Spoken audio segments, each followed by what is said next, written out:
Hello hi అండి, welcome back to my channel అందం మధురం విత్ రబా. ఈరోజు నేను simple and tasty spicy fish curry అయితే ప్రిపేర్ చేశాను. బయటేమో చల్లగా వర్షం పడుతుంది, నేనేమో స్పైసీగా ఫిష్ కర్రీ అయితే ప్రిపేర్ చేశాను. ఫస్ట్ ఆఫ్ ఆల్ ఫిష్ని బాగా క్లీన్ చేసుకొని ఉప్పు కారం పసుపు యాడ్ చేసి బాగా మిక్స్ చేసుకున్నాను అనమాట. హాఫ్ అన్ అవర్ పక్కన పెట్టుకున్నాను. ఇప్పుడైతే ఒక మిక్సీ జార్ తీసుకొని దాంట్లో ఒక పెద్ద ఆనియన్ కట్ చేసి వేసాను. అలాగే 2 పచ్చిమిర్చి కూడా యాడ్ చేశాను. మీ స్పైస్ లెవెల్ బట్టి మీరు కూడా యాడ్ చేసుకోవచ్చు ఎక్కువ.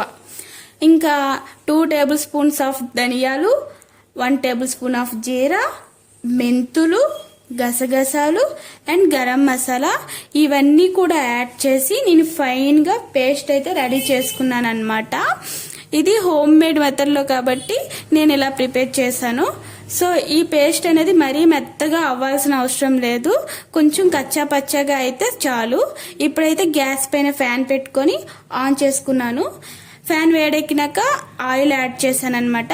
ఆయిల్ హీట్ ఎక్కినాక కొంచెం జీరా యాడ్ చేశాను.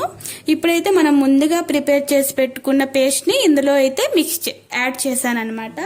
ఇది కొంచెం లైట్గా ఫ్రై అయినాక కరివేపాకు యాడ్ చేశాను. మీలో ఎంతమందికి ప్రతి కర్రీలో కరివేపాకు వేయడమో నాకు ఇష్టమో నాకు కామెంట్ చేయండి. నాకైతే చాలా ఇష్టం. అది లేకపోతే అసలు నా రోజు నేను కర్రీ ప్రిపేర్ చేసిన ఫీలింగే రాదు.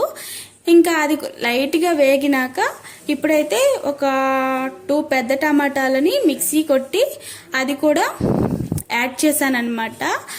టమాటా కూడా ఎక్కువ పేస్ట్ అయితే చేయాల్సిన అవసరం లేదు, కచ్చా పచ్చగా చేస్తే సరిపోతుంది. ఇప్పుడైతే నేను కొంచెం టర్మరికే యాడ్ చేశాను, ఆల్రెడీ ఫిషెస్లో వేసాను కాబట్టి.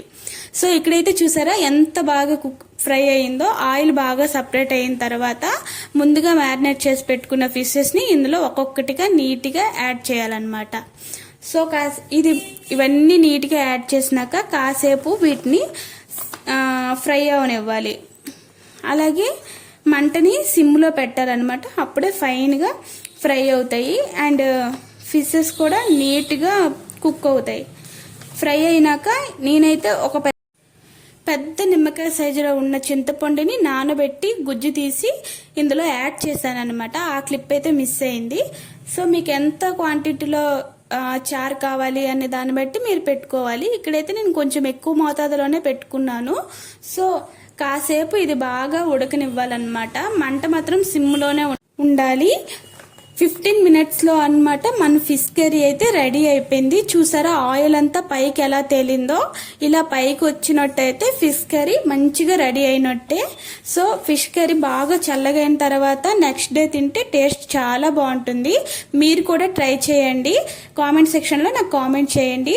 అలాగే don't forget the like share subscribe my channel. అంతే ఈ వీడియో గైస్. మళ్ళీ నెక్స్ట్ వీడియోలో కలుసుకుందాం. Until then bye.